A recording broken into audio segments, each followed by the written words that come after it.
TYBA semester 6 economics paper number 21માં આપણે chapter number 6 unit number 6 ગાંધીજીના આર્થિક વિચારો એના વિશે આગળ આપણે 6 ટોપિક ચર્ચા કરી. બરાબર, એમાં જે છેલ્લો વિડીયો લેક્ચર હતો એમાં આપણે છેલ્લો ટોપિક ગાંધીજીના આર્થિક વિચારો, બરાબર, એમાં આપણે ધારણાઓ જોઈ ગયા હતા.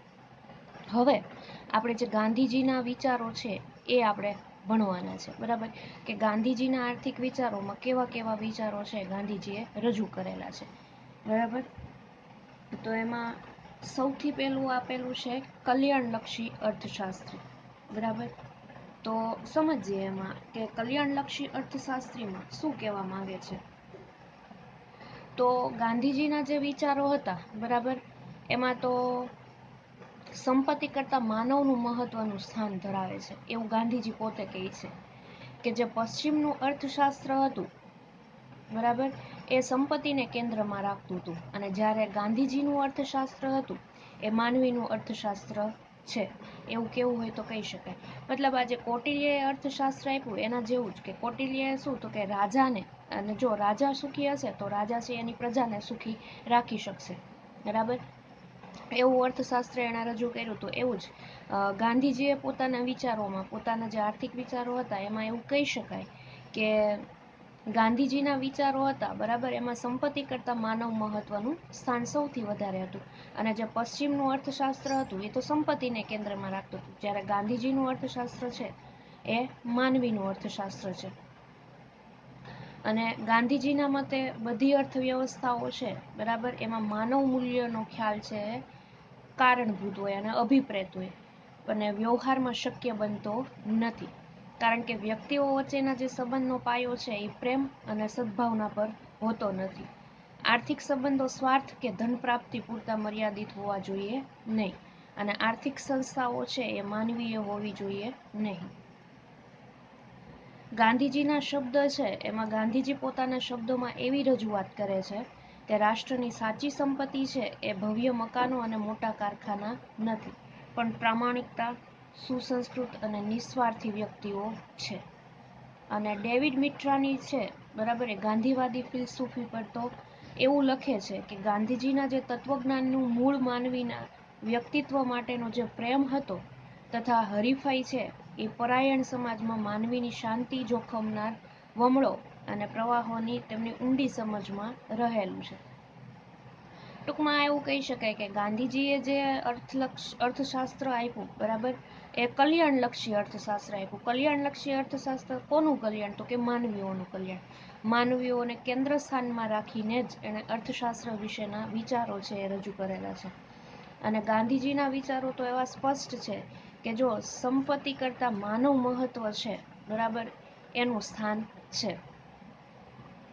અને રાષ્ટ્રની જો કોઈ સાચી સંપત્તિ હોય તો એ માનવીઓ છે. અને કેવા માનવીઓ તો કે પ્રામાણિક માનવીઓ, સુસંસ્કૃત માનવીઓ અને નિસ્વાર્થ વ્યક્તિઓ. બરાબર, નહીં કે રાષ્ટ્રની સાચી સંપત્તિ ભવ્ય મકાનો કે મોટા કારખાના.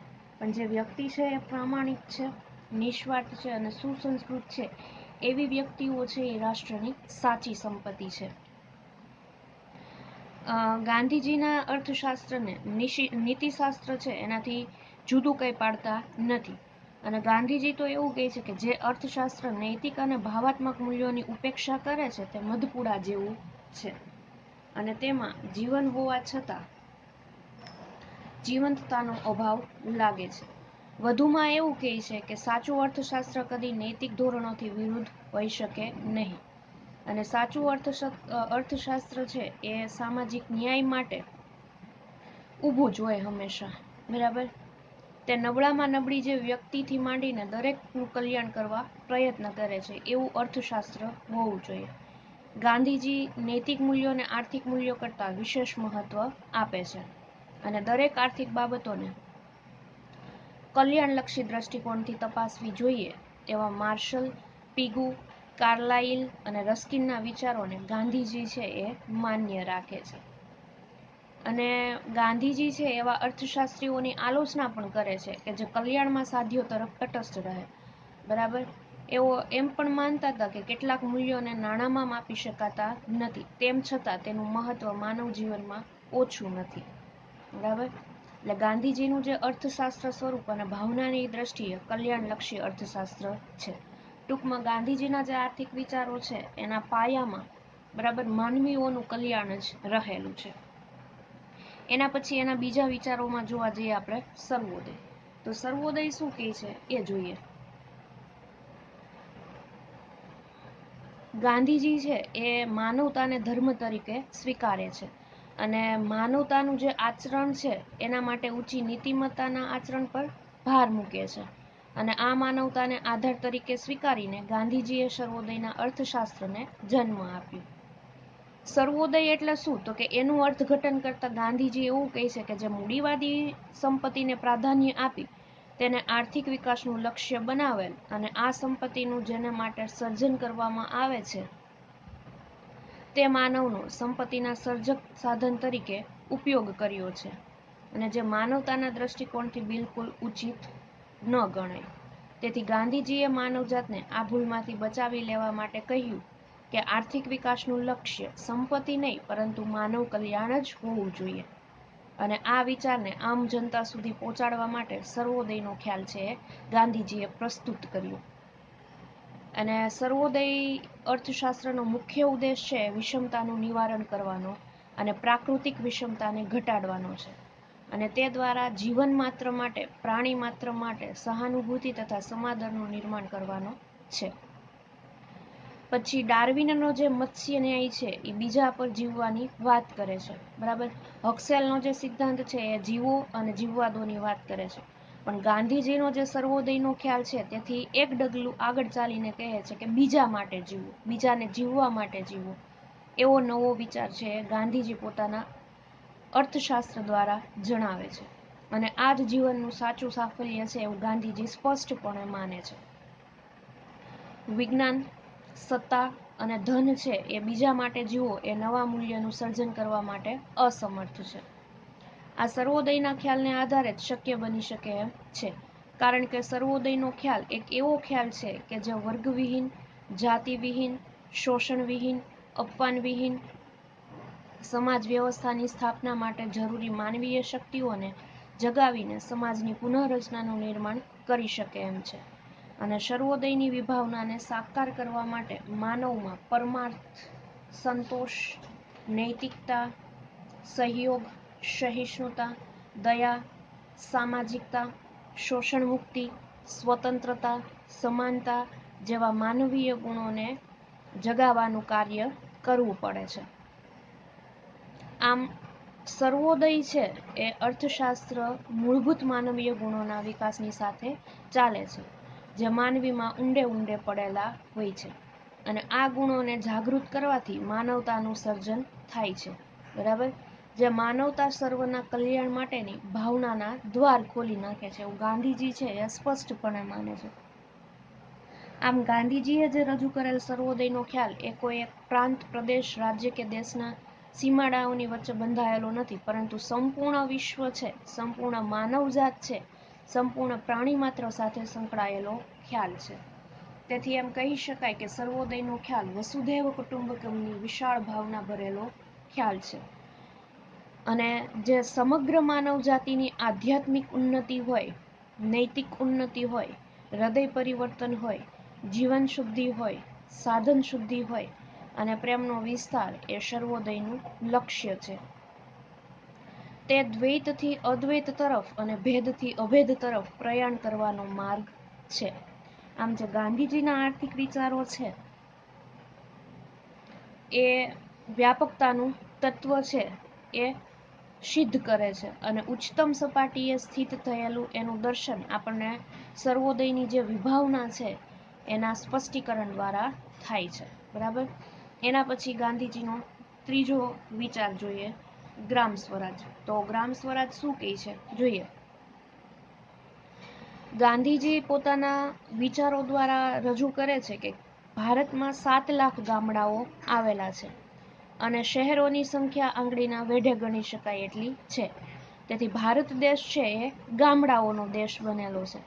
પરંતુ દયાજનક બાબત એવી છે કે આ ગામડાની મોટાભાગની વસ્તી છે એ ભૂખમરામાં જીવી રહી છે. બરાબર. અને જો આ ભારત દેશનું સાચા અર્થના ઉદ્ધાર અને વિકાસ કરવો હોય તો સૌ પ્રથમ આપણે ગામડાઓને બેઠા કરવાની જરૂર છે. કારણ કે આપણે ગાંધીજીના જે આર્થિક વિચારો છે એ ભણીએ એ પહેલાં આપણે પ્રસ્તાવના, એનો જીવન પરિચય અને એના આર્થિક વિચારોના સ્ત્રોત વિશે ભણ્યા. ત્યારે એમાં એક એવો ઉલ્લેખ હતો કે અંગ્રેજો આવ્યા બરાબર, એ પહેલાં ભારતના ગામડાઓનો વિકાસ કેવો હતો તો કે સારા એવા પ્રમાણમાં હતો, અને ભારતના ગામડાઓ હતા સુખી, સંપન્ન ને સમૃદ્ધ હતા. એટલે સૌથી પહેલાં તો અંગ્રેજો આવ્યા અને એને ગામડાઓને ભાંગવાનું કામ કરેલું. બરાબર, એટલે ગામડાઓને પાયમાલી તરફ જો કોઈ ધકેલવામાં હોય તો એ કોણ હતા તો કે બ્રિટિશ, બરાબર, અંગ્રેજો. એટલે ગાંધીજી પોતાના આર્થિક વિચારો દ્વારા એવું કહે છે કે ભારતને જો સુખી, સંપન્ન અને સાચા અર્થમાં દેશનો ઉદ્ધાર અને વિકાસ કરવો હોય તો સૌ પ્રથમ તો ગામડાઓને બેઠા કરવાની જરૂર છે. અને ગામડાઓને જે દયની સ્થિતિમાંથી મુક્ત કરવા માટે તેને વર્ષોથી લાગુ પડેલ 3 પ્રકારની બીમારીમાંથી મુક્ત કરવા જરૂરી છે. અને આ બીમારી ગાંધીજીએ 3 બીમારી જે વર્ણવી એમાંની પહેલી બીમારી છે સાર્વજનિક સ્વચ્છતાની ખામી. બરાબર, કે ગામડાઓમાં સાર્વજનિક સ્વચ્છતા નથી, સ્વચ્છતાનો અભાવ છે. બીજી બીમારી એવું કહે છે કે પર્યાપ્ત ખોરાક અને પોષક આહારની ખામી. અને ત્રીજી બીમારી દ્વારા ગાંધીજી એવું કહે છે કે ગ્રામવાસીઓની જડતા, અજ્ઞાનતા, ગ્રામીણ સમાજની આ 3 પ્રકારની બીમારીઓને દૂર કરવા માટે ગાંધીજીએ ગ્રામીણ સ્વરાજનો ખ્યાલ છે બરાબર એ પ્રસ્તુત કર્યો. જો અહીંયા ત્રીજું એવું જ આપ્યું છે કે ગ્રામ સ્વરાજ. હવે ગાંધીજી એના દ્વારા એવું કહે છે કે ગ્રામ સ્વરાજની કલ્પનાની વિભાવનાને સ્પષ્ટ કરવી હોય તો એવું કહી શકાય કે પૂર્ણ પ્રજાતંત્ર હશે એ પોતાની જરૂરિયાતો માટે પોતાના જે પાડોશી હશે એના પર આધારિત નહીં રહે, અને જ્યાં બીજાનો સહયોગ અનિવાર્ય હશે ત્યાં પરસ્પર સહયોગ દ્વારા કામ લઈને પોતાની જરૂરિયાતો પણ સંતોષી લેશે. આ રીતે પ્રત્યેક ગામનું પહેલું કામ એ હશે કે પોતાની જરૂરિયાત છે એના માટે તમામ અનાજ અને કપડાને માટે જરૂરી કપાસ પોતે જ ઉત્પન્ન કરે. બરાબર, અને દરેક ગામમાં પોતાની એક નાટકશાળા, પાઠશાળા અને સભાખંડ હશે. સ્વચ્છ પાણીની પોતાની વ્યવસ્થા હશે. પછી પાયાની જે કંઈ તાલીમ છે અને શિક્ષણની જે સુવિધા હશે એ ગામડાઓમાંથી જ મળી રહેશે. અને વિશેષ આગળ એવું કહે છે કે દરેક ગામમાં શાસન ચલાવવા માટે ગામના 5 સભ્યોની એક પંચાયત રહેશે. ઉદ્યોગ, હુનર, તંદુરસ્તી અને શિક્ષા એ ચારેય તત્વોનો આ ગ્રામ્ય સ્વરાજમાં સુંદર સમન્વય થયેલો હશે. આ રીતે ગાંધીજીએ ગામડાઓને બેઠા કરવા માટે અને આદર્શ ગામડાઓનું નિર્માણ કરવા માટે ગ્રામ્ય સ્વરાજના ખ્યાલને રજૂ કર્યું કે જેના દ્વારા તે નૂતન ભારતનું નિર્માણ કરવાની ખ્વાહિશ છે એ ધરાવતા હોય. અને આ રીતે ગાંધીજીએ માનવ કલ્યાણને અને માનવીના જીવન ધોરણને સુધારવા બાબતે દ્રષ્ટિ સમક્ષ રાખીને ઉપર પ્રમાણેના એટલે કે ગ્રામ સ્વરાજ, કલ્યાણલક્ષી, સર્વોદય જેવા આર્થિક વિચારો રજૂ કર્યા. અને આ જે એના આર્થિક વિચારો છે બરાબર એ રજૂ કર્યા એની એક ખૂબી છે કે એક દ્રષ્ટિએ જોઈએ ને તો વિચારો કેવા છે તો કે આદર્શ છે, અને બીજી રીતે કહીએ તો એટલા વાસ્તવિક છે કે સામાન્ય રીતે આદર્શ અને વાસ્તવિકતા વચ્ચે ઘણું અંતર છે એ જોવા મળે છે. જ્યારે ગાંધીજીએ આ બંને વચ્ચે સમન્વય સ્થાપીને ખરેખર કમાલ કરી દીધી. અને આપણે તો એ સ્વીકારવું જ પડે કે એમના વિચારો છે એ જૂના પુરાણા હોવાને બદલે આપણા જમાના માટે ઘણા જ પ્રસ્તુત છે. બરાબર, એના પછી ગાંધીજી પોતાના વિચારોમાં ચોથો વિચાર આપે છે શ્રમનું ગૌરવ. બરાબર, હવે શ્રમના ગૌરવ દ્વારા ગાંધીજી એવું કહે છે કે શ્રમ એ ઉત્પાદનનું અગત્યનું સાધન છે. શ્રમ એટલે શું તો કે અહીંયા શ્રમ એટલે માનવ શ્રમ. બરાબર, માનવીઓ દ્વારા કરવામાં આવતો શ્રમ, તેના ઉપયોગ માટે પૂરતી તકો મળી રહે એ ખૂબ જ જરૂરી છે. જેમની પાસે શ્રમ શક્તિ છે એમને ગૌરવપૂર્ણ જીવન જીવવાની તક મળવી જોઈએ એવું ગાંધીજી છે એ ખાસ માને છે. અને ગાંધીજી તો હજી એવું પણ માને છે કે મોટા પાયાના ઉદ્યોગોના વિકાસને લીધે ગામડાઓનું શોષણ થાય છે. ઔદ્યોગિકરણને લીધે હરીફાઈ અને વેચાણની સમસ્યા છે એ ઉદ્ભવે છે. લોકોએ ગ્રામ ઉદ્યોગના વિકાસ માટે સક્રિય બનવું જોઈએ. બરાબર. રેટિયાના ઉપયોગ દ્વારા કાપડ તૈયાર કરી સ્વાવલંબન પ્રાપ્ત કરવું જોઈએ અને શારીરિક શ્રમ પર વધુ ભાર મૂકવો જોઈએ એવું ગાંધીજી છે પોતાના શ્રમના ગૌરવમાં ખાસ જણાવે છે. કામ પ્રત્યેની શૂક દૂર થાય અને શ્રમનું ગૌરવ વધે એવા પ્રયાસો કરવાનું ગાંધીજી હંમેશા માટે કહેતા કે કોઈ પણ કામ છે એ નાનું અથવા તો હલકું નથી. વ્યક્તિએ દરેક કામ માટે સ્વેચ્છાએ તૈયાર થવું જોઈએ. આમ કરવાથી સમાજમાં શ્રમનું ગૌરવ છે એ વધે છે. લોકો શ્રમ અને શ્રમિક પ્રત્યે માનથી જોવા લાગે છે. બરાબર. આ ગાંધીજીનો મેન ધ્યેય હતું. બરાબર. મુખ્ય ધ્યેય હતું શ્રમનું ગૌરવ. એના પછી આપણે પાંચમો વિચાર જોઈએ ગાંધીજીના આર્થિક વિચારોમાં, વિકેન્દ્રીકરણ. બરાબર. તો વિકેન્દ્રીકરણ દ્વારા ગાંધીજી શું કહે છે સમજીએ. ગાંધીજીના વિચાર પ્રમાણે વિકેન્દ્રીકરણ છે આર્થિક અને રાજકીય લોકશાહીનો પાયો છે. દેશની અર્થવ્યવસ્થા પાયાના નાનામાં નાના માણસને ધ્યાનમાં રાખીને ગોઠવવી જોઈએ એવું ગાંધીજી છે એ સ્પષ્ટપણે માને છે. અર્થવ્યવસ્થાનું ક્ષેત્ર વિસ્તૃત થાય એની સામે ગાંધીજીનો વાંધો છે. આજે મૂડીવાદી જે અર્થવ્યવસ્થા છે એ થોડા મૂડીપતિઓ અને સટોડિયાના હાથમાં છે, જ્યારે સમાજવાદી અર્થવ્યવસ્થા સરકારી અમલદારોના હાથમાં છે. આજના જે અર્થતંત્રની અસમતુલા છે આ કેન્દ્રીકરણનું પરિણામ છે. આથી આર્થિક સંગઠનો નાના, સાદા અને સરળ હોવા જોઈએ. ગાંધીજીના મતે તો દુનિયામાંથી આપખુદી ભય અને અસલામતી દૂર કરવા હોય તો લોકોને આત્મનિર્ભર અને સ્વાતંત્ર્ય આપવા હોય તો વિકેન્દ્રીકરણ અને સ્વાવલંબન સ્વીકારવા જ પડશે. અને ગાંધીજી તો એવું પણ કહે છે કે વિકેન્દ્રીકરણ તેની વિરુદ્ધની વ્યવસ્થા સામે કાયમીપણા અને સામાજિક સ્થિરતા માટે યોજાયેલું છે. પાયાનું સ્વાવલંબન અને આત્મનિર્ભરતા એ વ્યક્તિગત અને સામૂહિક અહિંસા માટે ચાવીરૂપ છે. ટૂંકમાં ગાંધીજીના જે વિકેન્દ્રીકરણના ખ્યાલો છે એ 3 બાબતમાં જણાવેલા છે. પહેલું તો એવું ગાંધીજી કહે છે કે એક ગામ અથવા ભૌગોલિક વિસ્તારને આર્થિક ઘટક ગણવું, તેમાં પરસ્પર પોષક એવી આર્થિક પ્રવૃત્તિ ચલાવવી, જેવી કે ખેતી, પશુપાલન, ગ્રામ ઉદ્યોગ, ખાદી વગેરે. પછી બીજું એવું માને છે કે ઉત્પાદનના સાધનોની માલિકી છે એ વ્યક્તિગત કુટુંબોની રહે. દરેક કુટુંબ બજાર માટે ઉત્પાદન કરવાને બદલે પોતાના કુટુંબની જરૂરિયાતો અથવા ગામની જરૂરિયાતોને ધ્યાનમાં રાખીને ઉત્પાદન કરે. અને ત્રીજું એવું કહે છે કે દરેક ગામ પોતાની જરૂરિયાતોનું આયોજન કરે, બને ત્યાં સુધી જરૂરી ઉત્પાદન ગામમાં જ થાય એવો પ્રયત્ન કરે અને તેમ છતાં ઉત્પાદન ન થતું હોય એવી વસ્તુઓ છે પાડોશી ગામ પાસેથી મેળવે. આમ ગાંધીજીના વિચાર પ્રમાણે જે સ્વાયત્ત ગામડાઓ વિકેન્દ્રીકરણનો પાયો છે.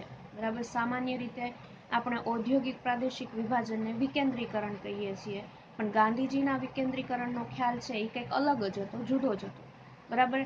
એમણે પોતાના શબ્દમાં જેવું કીધું છે કે તમે અહિંસક સમાજની રચના મિલોની સંસ્કૃતિ પર કરી શકવાના નથી, પણ તે સ્વાશ્રયી ગામડાઓ પર જ કરી શકાશે. બરાબર. એના પછી છઠ્ઠું જોઈએ, યંત્રોની મર્યાદા. ગાંધીજીના વિચારોમાં છઠ્ઠો વિચાર કયો છે તો કે યંત્રોની મર્યાદા. હવે યંત્રોની મર્યાદા વિશે ગાંધીજી એવું કહે છે કે ગાંધીજી હતા એ પહેલેથી જ યંત્રોના વિરોધી હતા એમ માનવામાં આવે છે, પણ તે સાચું નથી. યંત્રોના ઉપયોગ સામે ગાંધીજીને વાંધો નહોતો, પણ એનો દુરુપયોગ હતો એની સામે ગાંધીજીને વાંધો હતો. અને ગાંધીજી તો એવું માનતા હતા કે યંત્ર છે એ માણસો માટે છે, માણસ છે એ યંત્ર માટે નથી. અને આજે તો આપણને ખબર છે કે યંત્રો માણસ પર વર્ચસ્વ ધરાવવા માંડ્યું છે. આથી ગાંધીજી છે યંત્ર પર મર્યાદા મૂકવાની હિમાયત કરતા હતા. મૂડીવાદી પદ્ધતિના 2 દોષો અતિ ઉત્પાદન અને બેરોજગારી છે એ યંત્રોના દુરુપયોગનું પરિણામ છે. યંત્રો માનવીના શ્રમ અને સમય બચાવે તે જરૂરી છે, પણ તેની રોજગારી લૂંટવી લે એ યોગ્ય નથી. યંત્રનો લાભ બધાને સરખો જ મળવો જોઈએ એવું ગાંધીજી છે એ ખાસપણે માનતા. અને આજે તો આપણને ખબર છે કે યંત્ર છે એ થોડા લોકોને ખૂબ આપે છે. બરાબર. પણ બાકીનાને બેરોજગારી, ગરીબી અને ભૂખમરામાં ધકેલી દે છે. અને આધુનિક યુગમાં તો યંત્ર છે એ શોષણ અને હિંસાના સાધનો બની ગયા છે. કદાચ યંત્ર ઉદ્યોગનું જે સામાજિકરણ છે એ કરવામાં આવે તો પણ શોષણ છે એ અટકતું નથી. અને ટેકનિકલ નિષ્ણાંતો છે એ સામાન્ય મજૂરો પર વર્ચસ્વ ધરાવે છે. નૈતિક દ્રષ્ટિએ જોવા જઈએ તો યંત્રોનો અતિ ઉપયોગ છે માનવીને જડ અને કુશળતાહીન બનાવે છે. યંત્રો માનવીના એકાંગી વિકાસ માટે ખૂબ જ જરૂરી છે. ભારતના વિશિષ્ટ સંજોગોને ધ્યાનમાં રાખીને જ ગાંધીજી યંત્રોનો વિરોધ કરે છે. અને યંત્રોની અછત, ટેકનોલોજીકલ જ્ઞાનની અછત, વિદેશો પરનો આધાર અને બેરોજગારી વગેરે કારણોસર યંત્રો પર મર્યાદા મૂકવી આવશ્યક છે. ગાંધીજીના યંત્ર વિશે બે ત્રણ કંઈક રજૂઆત કરે છે. એમાં પહેલી એવું ગાંધીજી કહે છે કે જ્યાં અતિશ્રમ પડતો હોય અને યંત્રોની વપરાશ અનિવાર્ય હોય ત્યાં જ યંત્રો વાપરવા અને યંત્રોનો ઉપયોગ શ્રમ અને સમય બચાવવા જ કરવો. બીજું ગાંધીજી એવું માને છે કે યંત્ર ઉદ્યોગ સરકારે પોતાના હસ્તગત જ રાખવો. અને ત્રીજું ગાંધીજી એવું માને છે કે યંત્રોથી વ્યક્તિ અને સમાજ પર થતી ખરાબ અસરો દૂર કરવા પ્રયત્ન કરવો. બરાબર. એના પછી સાતમો વિચાર ગાંધીજી આપે છે વાલીપણાનો સિદ્ધાંત, અથવા તો આને એવું કહેવાય કે ટ્રસ્ટીશીપનો સિદ્ધાંત. બરાબર. હવે આ વાલીપણાના સિદ્ધાંત દ્વારા ગાંધીજી શું આપણને કહે છે સમજીએ. મૂડીવાદમાં જે ખાનગી મૂડી અને નફાના હેતુસર ઉત્પાદન છે એ પાયાના તત્વો છે. આથી અસમાનતા વધે છે, આર્થિક સત્તાનું કેન્દ્રીકરણ થાય છે, નફાકારક વસ્તુઓનું ઉત્પાદન થાય છે અને કદાચ આખા સમાજની દ્રષ્ટિએ આ છે એ ખૂબ ઓછા મહત્વનું હોય. બરાબર. અને આના ઉપાય તરીકે આપણને ગાંધીજી વાલીપણાનો સિદ્ધાંત એટલે કે ટ્રસ્ટીશીપનો સિદ્ધાંત આપે છે. બરાબર. અને ટ્રસ્ટીશીપના સિદ્ધાંતમાં ગાંધીજી એવું સમજાવે છે સંપત્તિ છે એ સમાજની છે. આથી ધનિકો પોતાના પાડોશી કરતાં એક કોડી પણ વધારે રાખવા અધિકારી નથી. પણ ધનિકો પાસેથી સંપત્તિ છીનવી લેવા માટે હિંસાનો આશરો લેવો પડે તો તેથી સમાજને કંઈ ફાયદો થતો નથી. કારણ કે દ્રવ્ય કમાવાની શક્તિ ધરાવતા માણસનો લાભ સમાજ ગુમાવે છે. આથી ધનિકો પોતાની આવકનો થોડો હિસ્સો પોતાની જરૂરિયાત પૂરતો રાખીને બાકીનો ભાગ પ્રજાનો છે એમ માની ટ્રસ્ટી તરીકે વહીવટ કરે તો તેને તથા સમાજને ફાયદો જ થશે. બરાબર. સંપત્તિનો સદુપયોગ થશે. તે સમાજ માટે કમાઈ છે, સમાજનો સેવક છે એમ જ્યારે તે માને છે ત્યારે તેની કમાણીમાં શુદ્ધતા અને સાહસમાં અહિંસા આવે છે. અને ત્યારે સમાજમાં મુખ્ય ક્રાંતિ કે ઘર્ષણ વગરની સમાજ પરિવર્તનની પ્રક્રિયા છે એ શરૂ થાય છે. એવું ગાંધીજી ખાસ માને છે. બરાબર. કે ધનિક છે એ પોતાની પાસે ઘણી બધી સંપત્તિ હોય એમાં એની જરૂરિયાત પૂરતી સંપત્તિ છે એ પોતે રાખે અને વધારાની સંપત્તિ છે એ સમાજ માટે વાપરે અથવા તો સમાજ માટે કંઈક એવું કરે કે એની સંપત્તિનો પરવાનો છે એ રહે કોની પાસે તો કે જે માલિક છે એની પાસે, ધનિક છે એની પાસે. પણ એ વાપરે તો કે જે ગરીબ લોકો છે અથવા તો એ ગરીબ લોકોને રોજીરોટી આપવા માટેનો કામ કરવા માટેની સંપત્તિ અમુક સમાજ માટે વાપરે તો એને ટ્રસ્ટીશીપ અથવા તો વાલીપણાનો સિદ્ધાંત કહેવામાં આવે છે. બરાબર. પછી વાલીપણાના સિદ્ધાંતમાં ગાંધીજી હજી એવું પણ કહે છે કે મૂડીવાદના વિકલ્પ તરીકે જે ટ્રસ્ટીશીપનો સિદ્ધાંત રજૂ કરવામાં આવ્યો છે. ધનિકો પોતાની સંપત્તિને સમાજમાં ટ્રસ્ટી તરીકે પોતાના કલ્યાણ અર્થે વાપરે અને વ્યક્તિગત ઉપભોગનો અધિકાર છોડી દે તો મૂડીવાદના જે દોષો છે એને નિવારી શકાય. સંપત્તિનું રાષ્ટ્રીયકરણ છે એ સારો ઉપાય નથી, કારણ કે ખાનગી માલિકી કરતાં રાજ્યની માલિકી જરાય શ્રેષ્ઠ નથી હોતી. જો માલિકો સમાજના ટ્રસ્ટી બનવા તૈયાર ન હોય તો મજૂરો તેની સાથે અસહકાર કરી તેને ટ્રસ્ટી બનાવવાની ફરજ પાડી શકે. કાયદાથી કે લોકમતથી નિરંકુશ માલિકોને સમાજના ટ્રસ્ટી તરીકે અંકુશિત કરી શકાય. અને શક્ય ન હોય તો વિકલ્પ તરીકે ઓછામાં ઓછા સ્ટેટ ઓનરશીપનો વિચાર અપનાવવા ગાંધીજી હતા એ તૈયાર હતા. અને ગાંધીજીના જે ટ્રસ્ટશીપના વિચારો છે એ રજૂ કરતા એવું કહે છે કે ટ્રસ્ટીશીપ છે એ મૂડીવાદી પ્રથાના ખાનગી માલિકીના મૂળમાં જ પ્રહાર કરે છે. સામાજિક માલિકી સ્વીકારે છે અને માલિકો માટે તેના હક છે ફરજો પર વધારે ભાર મૂકે છે. સંપત્તિ છે એ સમાજની માલિકીની હોવાથી તેના હિતમાં જ તેનો ઉપયોગ છે કરી શકાય. પછી બીજું એવું કહે છે કે આ જે વાલીપણાનો સિદ્ધાંત છે એ મનુષ્ય સ્વભાવના સારાપણા પર વિશ્વાસ ધરાવે છે. તે મૂડીદારોના નાશને બદલે તેમને પરિવર્તનની તક છે આપે છે. તેઓને શોષક મટી સમાનતાના પાયા પર સમાજના આવશ્યક અંગ બનવાનો અનુરોધ કરે છે. એના પછી ગાંધીજી એવું પણ માને છે કે માલિકોને ટ્રસ્ટી બનાવવા હિંસાને બદલે શાંત, અસહકાર, જાગૃત લોકમત જેવા અહિંસક સાધનો છે એ વાપરી શકાય. પછી માલિકોને જે ટ્રસ્ટીપણાની કામગીરી માટે યોગ્ય અને ન્યાયી મહેનતાણું પણ આપવું જોઈએ. જો કે માલિકી અને મજૂર બંનેના વળતરમાં ખાસ તફાવત ન હોવો જોઈએ. અને ટ્રસ્ટીઓ છે એ સંપત્તિનો ઉપયોગ સમાજના હિતમાં જ કરે, તેના ઉત્પાદનના નિર્ણયોમાં સમાજની જરૂરિયાતો અને કામદારોની ઈચ્છાનું પ્રતિબિંબ પડે તેવી વ્યવસ્થા છે એ ઊભી કરવી જોઈએ. આમ ટ્રસ્ટીપણાનો જે સિદ્ધાંત છે એ સમાજવાદ અને મૂડીવાદનો વિકલ્પ રજૂ કરે છે. તે સામાજિક નિયંત્રણનું સાધન છે અને મૂડીવાદના હિતનું રક્ષણ કરે છે એવી ટીકા કરવામાં પણ આવે છે. પ્યારેલાલના શબ્દોમાં ટ્રસ્ટીશીપનો સિદ્ધાંત આજની મૂડીવાદી સમાજ વ્યવસ્થાને સમાનતાવાળી વ્યવસ્થામાં પલટી નાખવાનું એક સાધન છે. અને તે મૂડીવાદને આશ્રય આપતો નથી પણ મૂડીદાર વર્ગને સુધારવાની તક આપે છે. મનુષ્ય સ્વભાવને સદાય સુધારવાનો અવકાશ છે તેવી શ્રદ્ધા પર તેનું મંડાણ થયેલું છે. બરાબર. એના પછી આપણે 8મો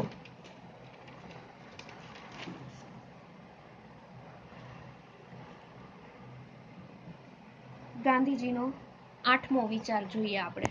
તો કે 8મો વિચાર શું છે? તો કે 8મો વિચાર એવો છે કે ગ્રામ ઔદ્યોગિકરણ વિશેના વિચારો, એટલે કે ગ્રામોદ્યોગ અને સ્વાવલંબન.